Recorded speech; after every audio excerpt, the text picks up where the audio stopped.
पर कायम है। वो किसी भी तरीके से अपने बयान से, अपने बातचीत से, अपने ट्वीट से पीछे नहीं हटेंगी और अब महाराष्ट्र सरकार के साथ कानूनी लड़ाई लड़ने के लिए तैयारी कर ली है। कंगना रनौत ने अपने वकीलों के साथ बैठक की है और साथ ही साथ सूत्र बता रहे हैं कि वकीलों से साफ कह दिया है कि हम अब ये मामला चाहे सुप्रीम कोर्ट तक जाए, लेकिन ये पूरा मामला अब कानूनी तरीके से महाराष्ट्र सरकार और बीएमसी से लड़ा जाएगा और किसी भी तरीके से वो झुकने के लिए तैयार नहीं है, क्योंकि ये उनके स्वाभिमान की लड़ाई है और उन्होंने कोई गलत काम नहीं किया है, ना ही किसी भी तरीके का कोई गलत बयान दिया है। उन्होंने सच्चाई सामने रखी है और उसको लेकर के महाराष्ट्र सरकार अब उनसे बदला लेने की कोशिश कर रही है और शायद यही वजह है कि कंगना रनौत ने तमाम सारे कानूनी पहलुओं पर विचार किया है और कहा है कि महाराष्ट्र सरकार से किसी भी तरीके से झुकने की बजाय, बीएमसी से झुकने की बजाय। ठीक है अभिषेक, मैं रोक रही हूँ आपको। अरुण के पास भी कोई अपडेट है। अरुण, क्या अपडेट?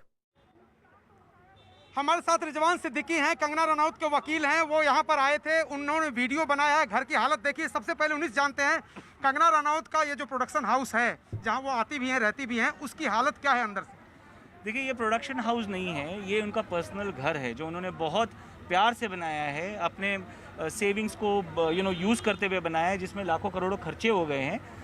इस चीज़ को जो उन्होंने सबसे पहली चीज़ की म्यूनिसिपल ने कि यहाँ पे आके जो नोटिस इंस्पेक्शन किया, वो इंस्पेक्शन ही उनका इलीगल था, क्योंकि कंगना की गैर हाजिरी में वो ऐसे ज़बरदस्ती दादागिरी करके घर में घुस के इंस्पेक्ट नहीं कर सकते थे। कंगना ने उनको बताया था कि मैं आ रही हूँ 9 तारीख को, उसके बाद आके आपको जो करना है कर लो आप, मगर वो रुकने को तैयार नहीं थे। उन्होंने धमकी ना कि खाली मेरे क्लाइंट को दी, क्लाइंट के अड़ोस पड़ोस को भी धमकी दे दी, क्लाइंट के अड़ोस पड़ोस को भी धमकी दे दी कंगना के नाम पे कि आप इनको सोशली बॉयकॉट करो और नहीं तो हम आपके घरों को भी अटैक करेंगे। और घर की हालत क्या है रिजवान भाई? मैं ये आपसे जानना चाहता हूँ, घर के अंदर जो सामान है उनका क्या हुआ है? देखिए, घर के अंदर का जो स्ट्रक्चर है वो उसको तो उन्होंने तोड़ा है, मगर सबसे इम्पोर्टेंट चीज़ जो तोड़ दिया उन्होंने, जो उनके पर्सनल आर्टिफैक्ट्स थे, जो उनकी पेंटिंग्स थी, जो उनके कीमती दूसरा आइटम्स थे, जैसे फॉर एग्जांपल फर्नीचर था, उनके लाइट्स, फैंस, जो महंगे महंगे आइटम्स है, लाइट्स सब महंगी महंगी थी, सब तोड़ दिया उन्होंने। आप कंपेंसेशन मांगेंगे या कोई मुकदमा दर्ज कराएंगे बीएमसी पर? यस, हम लोग बाकायदा for not following a process of law and for doing all these things we will initiate everything, all actions. अच्छा, हमने ये देखा कि ड्रिलिंग मशीन, हथौड़े, फावड़े, सरिया ये लेकर के अंदर गए थे बीएमसी के 40 के आसपास कर्मचारी। उससे क्या किया उन्होंने घर के अंदर?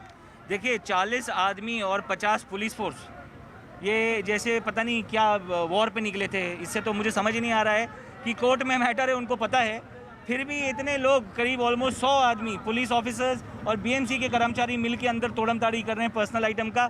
इससे क्या साबित होता है? ये आपको समझ में आता है? आपके पीछे ये 10:35 पर नोटिस दिया गया था और उसके बाद उसी समय तोड़ भी दिया गया, तो आप हाई कोर्ट में क्या है सारे तथ्य रखेंगे? देखिए, 10:35 पे इन्होंने चिपकाया, 10 बजे से लोग मौजूद थे तोड़ने के लिए, तो इससे आप ही को समझ में आ जाता है कि भाई ये नोटिस खाली दिखाने के लिए चिपकाया है, तोड़ना तो उनको था ही। मेरा अगला सवाल आखिरी, आपका अगला कदम क्या होगा? सिविल एंड क्रिमिनल प्रोसीडिंग्स दोनों करेंगे। तो ये देखिए, कंगना के वकील थे जो कह रहे थे कि वेंडेटा पॉलिटिक्स के तहत बीएमसी ने बिना समय दिए पुलिस अधिकारियों के साथ मिलकर के उनके घर के कीमती सामान को तोड़ा है। कीमती सामान को ही नहीं तोड़ा है, बल्कि पड़ोसियों को भी धमकी दी है कि अगर आप सोशल बॉयकॉट नहीं करते हैं कंगना रनौत का, तो आपके घर पर भी इसी तरह की कार्रवाई की जाएगी। बहुत गंभीर आरोप है कि कंगना रनौत। मैं रोक रही हूँ आपको। अभिषेक के पास कोई अपडेट? अभिषेक, देखिए, एक बड़ी खबर, सबसे बड़ी खबर न्यूज़ 18 इंडिया पे बता दूं कि बीजेपी ने सभी 84 कॉर्पोरेटर से, सभी 84 पार्षदों से इलीगल कंस्ट्रक्शन की लिस्ट मंगाई है कि कहां कहां पे इलीगल कंस्ट्रक्शन हुए हैं। बीजेपी ने सभी 84 पार्षदों से लिस्ट मंगाई है और 3 बजे